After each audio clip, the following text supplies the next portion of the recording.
हनुमान जयंतीच्या दिनी हनुमान मंदिरात आरती सुरू असतानाच अचानक लाईट गेली। यामुळे संतप्त भाजपच्या कार्यकर्त्यांनी महावितरणचे कार्यालय गाठत याबाबत जाब विचारला। यावेळी भाजपच्या कार्यकर्त्यांकडून यापुढे येणाऱ्या सणासुदींना अशी घटना घडू नये म्हणून लेखी तक्रार देखील देण्यात आली। भाजपकडून महावितरण कार्यालयात घोषणाबाजीही करण्यात आली। या सर्व बाबीबाबत महावितरणच्या अधिकाऱ्यांशी संवाद साधला असता भालेराव वस्ती परिसरात 33 केव्हीची तार तुटल्याने ती रस्त्यावरच पडलेली होती। यामुळे तात्काळ लाईट बंद करून ती दुरुस्त करणे गरजेचे होते। ही तार रस्त्यावरच पडलेली असल्याने जीवितहानी होऊ शकत होती। त्यामुळे लाईट बंद करून ती तातडीने दुरुस्त करून विद्युत पुरवठा पुन्हा सुरळीत करण्यात आला, अशी प्रतिक्रिया प्रसंगी महावितरणच्या अधिकाऱ्यांनी दिली आहे। यासोबतच झालेल्या असुविधेबद्दल त्यांनी दिलगिरी देखील व्यक्त केली आहे। आज 12 एप्रिल हनुमान जन्मोत्सवाचा दिवस।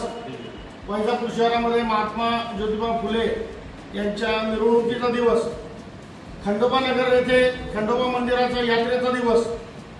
सायंकाळी 6 ते 7 वाजेपर्यंत संकटमोचन हनुमान मंदिरामध्ये आज भयंकर गर्दी होती। तिथे हनुमान चालीसा पठणाचा कार्यक्रम आयोजित करण्यात आलेला होता आणि ऐन 7 वाजता आरतीच्या वेळेस विद्युत मंडळाने विद्युत पुरवठा खंडित केला। शहरामध्ये भयंकर गर्दी असताना अशा प्रकारे हा विद्युत पुरवठा खंडित होणं म्हणजे अनुचित प्रकाराला प्रोत्साहन देणं किंवा आमंत्रण देणं असंच आहे। आणि विद्युत नियमामध्ये तरतूद आहे की सूर्यास्तानंतर परमिट देता येत नाही।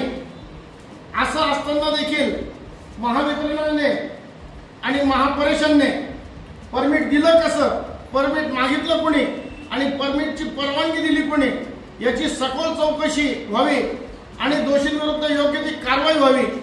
यासाठी आज शहरातील समस्त हिंदू बांधव, भारतीय जनता पार्टीचे कार्यकर्ते, बजरंग दलाचे कार्यकर्ते आज विद्युत मंडळाच्या या कार्यालयात आलेले आहेत। या कार्यालयामध्ये तक्रार पुस्तकाची मागणी केली असता तक्रार पुस्तक इथे उपलब्ध नसल्याचं आम्हाला सांगण्यात आलं। त्यांनी कॉल रजिस्टरवरच ती तक्रार लिहायला सांगितलेली आहे। त्या अनुषंगाने आम्ही या कॉल बुकवरच आम्ही ती तक्रार लिहिलेली आहे।